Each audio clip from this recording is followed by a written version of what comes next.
Hello and welcome to CWU News, featuring all of the major headline stories from around the Union. Coming up, major change to dog laws, post office staff vote for industrial action, BT pay negotiations underway, fight continues for future of Royal Mail, and union protests finally get fashionable. The CWU celebrated being at the forefront of a major breakthrough in changes to dog ownership laws in February.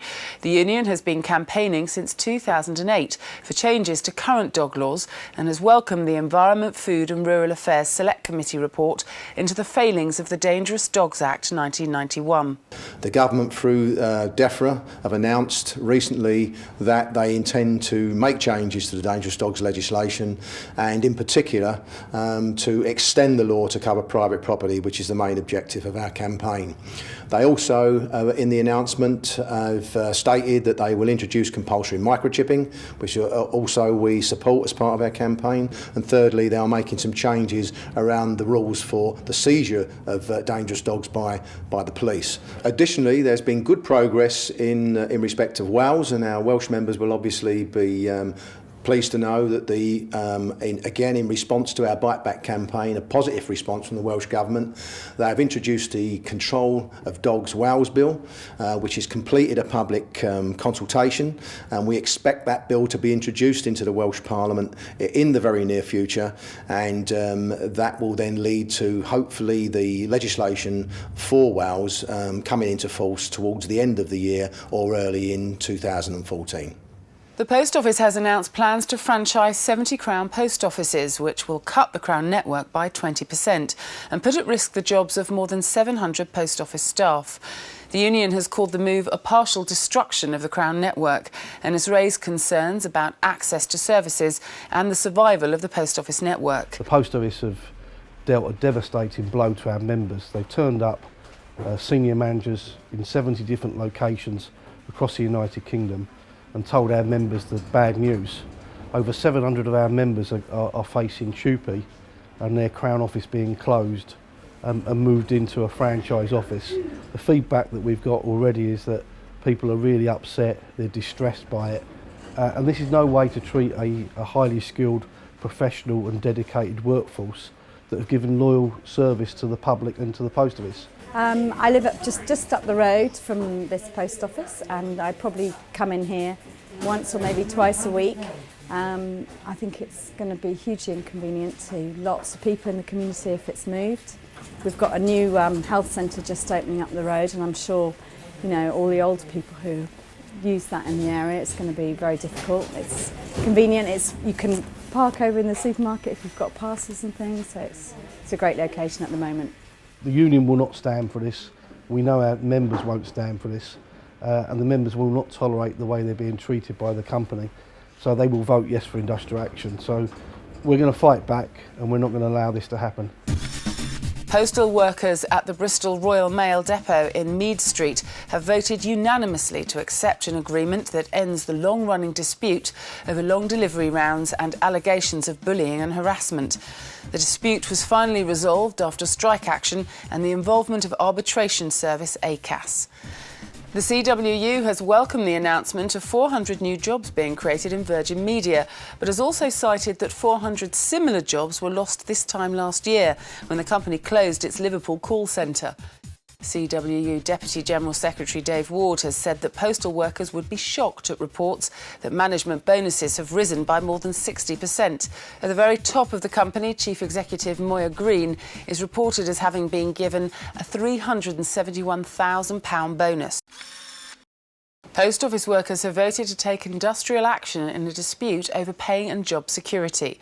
The decision to ballot for industrial action follows what the union has described as an appalling pay offer from the Post Office that not only represented a loss in real terms for members, but was also conditional on members signing up to the Post Office's transformation plans. We're delighted with the ballot result. Our members have overwhelmingly voted for industrial action.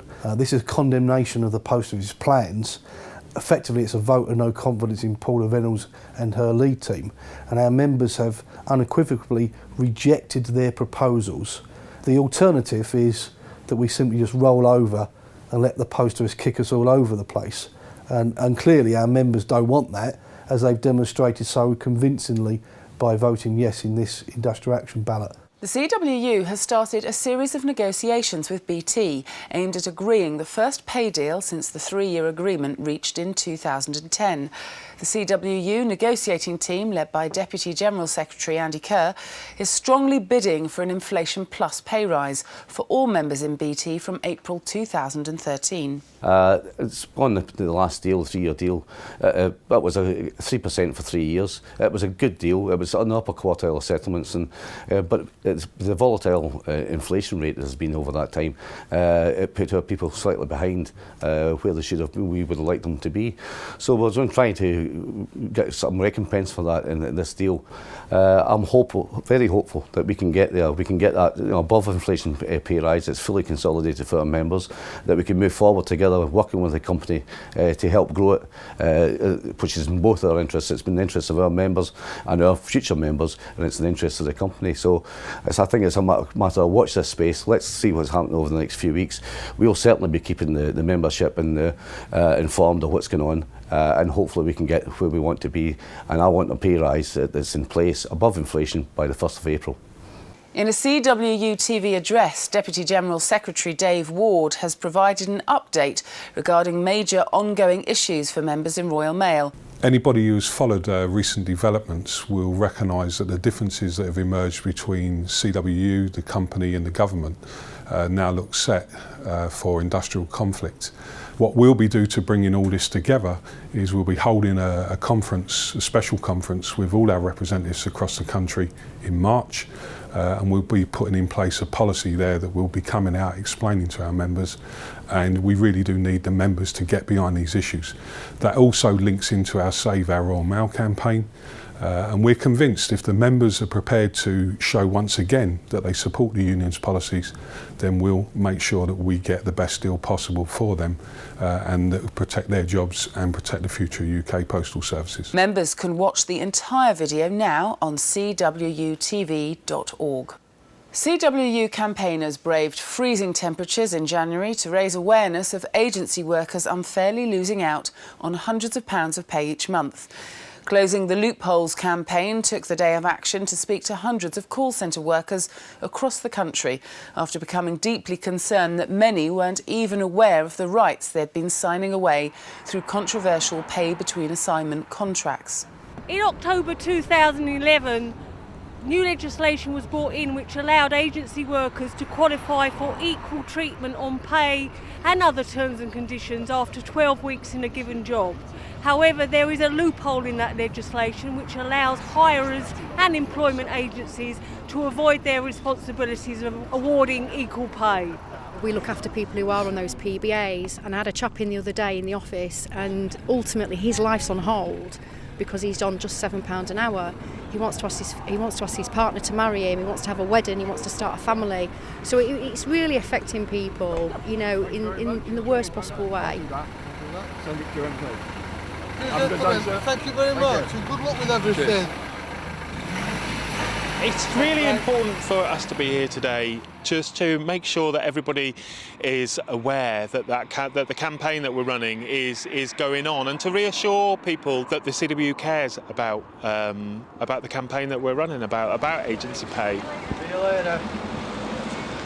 Various companies going about corporate social responsibility, and a lot of the agency staff aren't even on a living wage, which for a company who supposedly supports it, I think is quite poor. So the sooner they can see sense and get it right, and the sooner we can close the loophole, the better. Let's take a quick fire look at the rest of the headlines. 500 Royal Mail catering workers employed by service provider Quadrant have received ballot papers to vote on a new pay deal negotiated by the union. The agreement pays out a cash sum now and a consolidated increase from April. The CWU has welcomed the confirmation of successful bidders for UK 4G services, but has lamented the auction's £1 billion shortfall as lost income that should have gone into public finances. The union has said that whilst preliminary financial results shown by mobile firm Everything Everywhere are solid, the company needs to focus more on its employees to build stronger performance, especially in addressing serious problems with workplace stress. CWU members have voted by over 96% in favour of the proposed Santander UK pay agreement for 2013. The overwhelmingly positive result means that pay rises worth 2.4% or more for most CWU members will take effect from March, with all staff now earning at least the national living wage. Under the agreement, the minimum salary paid at a national level will increase by 11% to £7.45 to match the national living wage. The agreement with Santander comes at a very difficult time for the banking sector. We believe it's a good deal. We believe that in a difficult time we've continued to deliver for our members in Santander. It compares with pay rises in the UK as a whole, which are running at 2%, and also at a time when we know many employers are imposing pay freezes. The union has also announced that members have voted overwhelmingly to endorse the Santander UK integration agreement. The agreement was endorsed by 97% of voters and introduces national pay progression arrangements for all staff for the first time. The integration phase 2 agreement is a wide-ranging agreement. It's very important for all our members working for Santander. It covers a simplified grading structure, the introduction of job families, and the introduction of a new pay progression arrangement for Santander staff. And members can read the full agreement on the website cwu.org. And finally, the CWU, Uniglobal Union and the International Transport Workers Federation joined forces in February to hold logistics giant Deutsche Post DHL to account during London Fashion Week. The protests saw two models dressed in DHL colours challenge the company over its ongoing abuse of employees' rights. DHL is a major sponsor of London Fashion Week and provides logistics for the high-profile annual event. However, the unions argue that its treatment of staff is far from glamorous and have deep concerns over the way the company behaves in some of the countries which it operates. So DHL are violating international norms around labour rights and human rights. And the latest incident has been in Turkey, where they fired 23 workers who were attempting to organise a union in Turkey. And just in the last week, 2 of those workers went to court, and the courts indeed ruled that DHL had illegally fired them and that they had fired them for union activity. And we just think the fashion industry should be aware of this. DHL is a global player in the industry, one of the biggest worldwide. And a global company like that needs a global partner on the other side to make sure that all its around 500,000 workers worldwide are properly represented. 250,000 are in Germany, they have a strong union, they have a good representation. The other 250,000 are spread out around the world. Well, that's all for now. If you still want more, be sure to check out our extended reports in the union's news magazine Voice and on CWU TV. And for breaking news every day, keep visiting the main website at cwu.org. Until next time, thanks for watching.